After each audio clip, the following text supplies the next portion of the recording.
ನನ್ನ ಹೆಸರು ಹಳ್ಳಿ ಕೆರವಂಡಿ ಭಾಗ್ಯರಾಜ್ ಅಂತ ಹೇಳಿ ಕರ್ನಾಟಕ ರಾಜ್ಯ ಕಬ್ಬು ಬೆಳೆಗಾರ ಸಂಘದ ರಾಜ್ಯಾಧ್ಯಕ್ಷನ ಕೆಲಸ ಮಾಡ್ತಾ ಇದ್ದೇನೆ.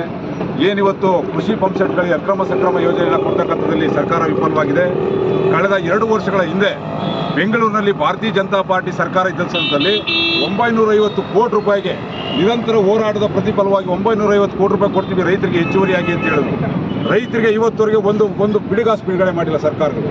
ಜೊತೆಗೆ ಏನು ಸರ್ಕಾರ ಬೇರೆ ಬೇರೆ ರಾಜ್ಯಗಳಿರ್ತಕ್ಕಂಥ ಮಾನದಂಡವನ್ನು ಅನುಸರಿಸಿ ಕಬ್ಬಿನ ಬೆಲೆಯನ್ನು ನಿಗದಿ ಮಾಡಬೇಕು ಸರ್ಕಾರ ಅಂತೇಳಿ ಎಚ್ಚರಿಕೆ ಕೊಡಲಿಕ್ಕೆ ರೈತರಿಗೆ ಕಾಡು ಪ್ರಾಣಿಗಳಿಂದ ಆಗ್ತಕ್ಕಂಥ ನಷ್ಟವನ್ನು ಇವತ್ತು ಕಾಡು ಪ್ರಾಣಿಗಳಿಂದ ಮಾನವ ಸಂಘರ್ಷ ಆಗ್ತಾ ಇದೆ.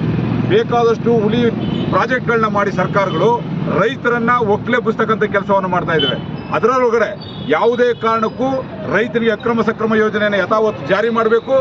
ಏನು ಕಾಡು ಪ್ರಾಣಿಗಳ ಮಾನವ ಸಂಘರ್ಷ ಆದರೆ ಮಾನವ ಸಂಘರ್ಷದಲ್ಲಿ ಮೃತಪಟ್ಟಂಥ ವ್ಯಕ್ತಿಗೆ 25 ಲಕ್ಷ ರೂಪಾಯಿ ನಷ್ಟ ಪರಿಹಾರ ಕೊಡಬೇಕು. ಏನು ಬೆಂಬಲ ಬೆಲೆ ಒಳಗಡೆ ಬೇರೆ ಬೇರೆ ಒಡಿಶಾ ಮತ್ತು ಮಹಾರಾಷ್ಟ್ರ ಬೇರೆ ಬೇರೆ ರಾಜಸ್ಥಾನ ಗುಜರಾತಲ್ಲಿ ಇದೆ ಬೆಂಬಲ ಬೆಲೆ ಭತ್ತಕ್ಕೆ. ಆ ಬೆಂಬಲ ಬೆಲೆಯನ್ನು ಕನಿಷ್ಠ ಪ್ರತಿ ಕ್ವಿಂಟಲ್ಗೆ 5 ರೂಪಾಯಿ ಹೆಚ್ಚುವರಿ ಕೊಡಬೇಕು. ಬೆಳೆ ವಿಮೆ ಮಾನದಂಡವನ್ನು ಬದಲಾವಣೆ ಮಾಡಿ ರೈತನ ಹೊಲದಲ್ಲಿನ ಬೆಳೆ ವಿಮೆಯನ್ನು ನಿಗದಿ ಮಾಡಬೇಕು ಅಂತೇಳಿ ಎಚ್ಚರಿಕೆ ಕೊಡಲಿಕ್ಕೆ ಇದೇ 16ರಂದು ಏನು ಒಕ್ಕೂಟದ ಏಕೀಕರಣ ಸಭೆಯಲ್ಲಿ ತೀರ್ಮಾನ ಮಾಡ್ತೇವೆ. ಸರ್ಕಾರಕ್ಕೆ ಎಚ್ಚರಿಕೆ ಕೊಡ್ತೇವೆ. ಸರ್ಕಾರಕ್ಕೆ ಸ್ಪಂದಿಸ್ತಿಲ್ಲ ಅಂತ ಹೇಳಿದ್ರೆ ಹೋರಾಟವನ್ನು ಎಲ್ಲ ರೈತರು ತೀವ್ರಗೊಳಿಸಬೇಕಾಗ್ತದೆ ಅಂತ ಎಚ್ಚರಿಕೆ ಕೊಡ್ತೇವೆ.